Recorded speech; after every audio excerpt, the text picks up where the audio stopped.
All right, ladies and gentlemen, we have Jack on the phone here. Jack, thank you so much for joining us. I know that everything gets fried and scrambled when there's that much security at the courthouse. I want to dive right into it with this Lance Twiggs 30-minute testimony the prosecution has. What's going on with that? Why is this such an outrage that this is now being redacted and censored?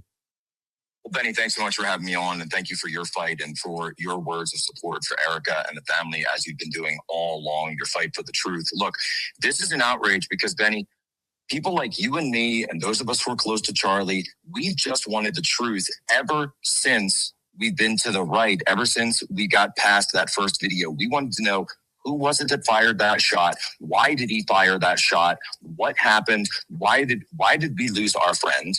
And how did we get to this point? And this is finally now that they are sitting on key evidence of not just someone who was, witnessed something far away, but the roommate of the accused shooter, the person who was in a relationship with him, the person who received the confession note, the letter, the text messages, who knew about the radicalization that was going on. And there's a 37-minute video and audio interview of this individual, who, by the way, is the trans individual that, when we talk about the trans issue being involved, this is the transgender person who has now come forward, or at the time came forward, and then came forward again in April for these interviews, and will, by the way, be called to speak at the trial. And for those of us who want truth, for those of us who want all of this on the record, the fact that they are blocking it, the fact that they are denying us access to this crucial information, it speaks not just to the integrity of this case, but it speaks to the very integrity of the judicial process itself. How can we function as a society if we don't understand why these crimes are being, these heinous and evil and despicable acts are being committed in our society? Under what grounds would anybody be able to block this? This seems like the core pillar of the state's case against Tyler Robinson. How can you just erase that? Well, I'm personally, I'm just livid. I couldn't be more angry about this. And I'm by the way, I commend the fact that the Kirk family's personal lawyer filed a motion early this morning and worked all night to get this up, stating exactly that the presence of the family in the courtroom is not meant to be hollow. It's not a hollow presence. They need a meaningful presence. And a meaningful presence is, let's keep in mind, Benny, this isn't just about showing the public the evidence. It's not just about showing, guys like me and you the evidence. It's about the family, letting the family see the facts and see the evidence to try to find some kind of closure in the midst of chaos as to what happened to their beloved husband and son. And now they're turning around and saying, oh, well, this amounts to a confession, and we don't want to air a confession in a pretrial setting. It could prejudice the jury. Or some of these acts that they discuss are of a personal nature. And since it's of a personal nature, talking about their relationship, for example, then how is that relevant to what he did on the UVU campus? Again, Benny, they are just throwing up roadblock after roadblock, pulling out anything they can find to try to block this. And the judge is going along with all of it. Look, they got this hotshot lawyer out of LA, Richard Novak. He's known for this kind of stuff. He's known as a top criminal defense attorney, and this is what he does. He blocks evidence from getting into the court. And here in Utah, the prosecutors, they're good people, but this is a guy who's very, very slick, and he knows exactly what he's doing. So can you walk me through, since you have been inside the court the entire week, the architecture, the nodes of the new information that we have learned, including but not limited to the transactions that happened digitally on credit cards that were owned by Tyler Robinson? I think that's quite remarkable how a Chick-fil-A receipt might be able to atomize every conspiracy theory about Tyler Robinson's presence that day. What have you learned, Jack? Well, that's exactly right, Benny.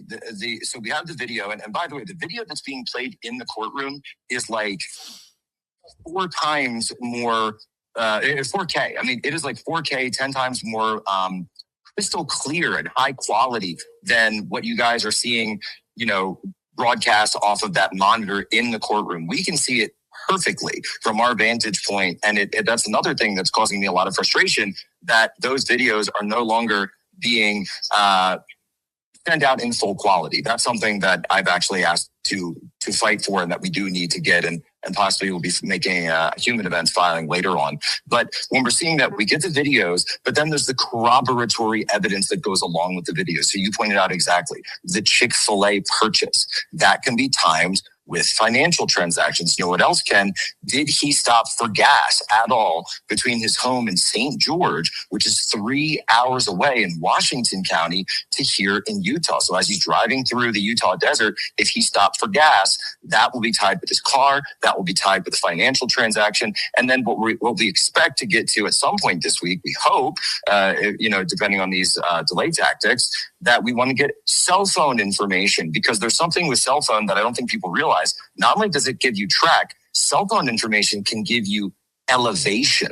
And that means the cell phone data can see if someone was, going up and down stairwells, or perhaps climbing on a roof at a particular moment, on a particular roof, at a particular time. This is all going to be key evidence to corroborate all of the video that we have seen. So the prosecution, and it's frustrating for those of us like you and I who live at the speed of the internet. We want to just go, go, go, go, go. They are very methodical. They are relentless, but they are laying out their case and building the foundation of this infrastructure of a homicide case, a classic homicide case against Tyler Robinson. So that is something that, I've been looking for, where people are gravitating to in order to try and continue the theory that Tyler Robinson wasn't actually there that day, or that it wasn't actually him, or this is some type of greater overall conspiracy architecture. And I mean, I think the last straw that's being grasped here is that it's not Tyler Robinson in the videos. So you're telling me that when the actual full quality of these videos are released, what we're seeing on the internet is not what's actually true. The 4K versions, you will be able to identify Tyler Robinson. Look, that's right. I mean, I was sitting there with Don Jr. the day that they played the videos, and he and I were chatting about this. We did a show last night, and both of us had made that point that, to us, sitting there in the courtroom, it's just obviously him. It's not even a question. It's clearly him. You can see him clear as day. Okay, he has a hat and sunglasses on, but it's, he never changes his shoes or whatever. So it's literally the same guy that we can see, who's also, keep in mind, sitting just feet away from us, and his parents are sitting in the next row from us. So I mean, it's very complex. It's a small room. It's quite small. And so we're all there. SWAT teams are all around the room constantly. There's sheriffs that are constantly around the room. So security is extremely tight.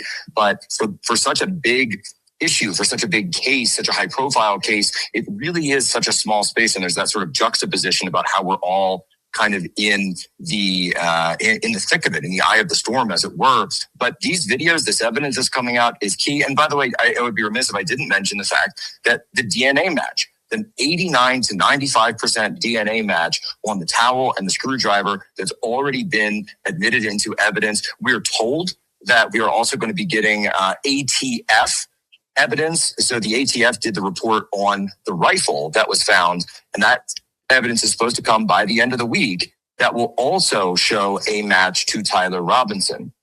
So, for example, if, as you say, if our hypothetical is that Tyler Robinson was not there, then you have to prove that if he wasn't there, then how is there an individual that looks exactly like him, who's using his credit card, who's driving his car, who's placing his DNA on towels and screwdrivers and rifles, along with his roommate and lover's DNA, who has access to all of those things, seemingly, and who has been identified, by the way, by his own mother and father. And at some point, this is where there's a reason it's called reasonable doubt. You can have doubt, but there's a reason that reasonable doubt just becomes unreasonable. And that, I would say that that's unreasonable to think that one other person would have access to all of those things. And keep in mind, prior to anyone had ever heard the name of Tyler Robinson.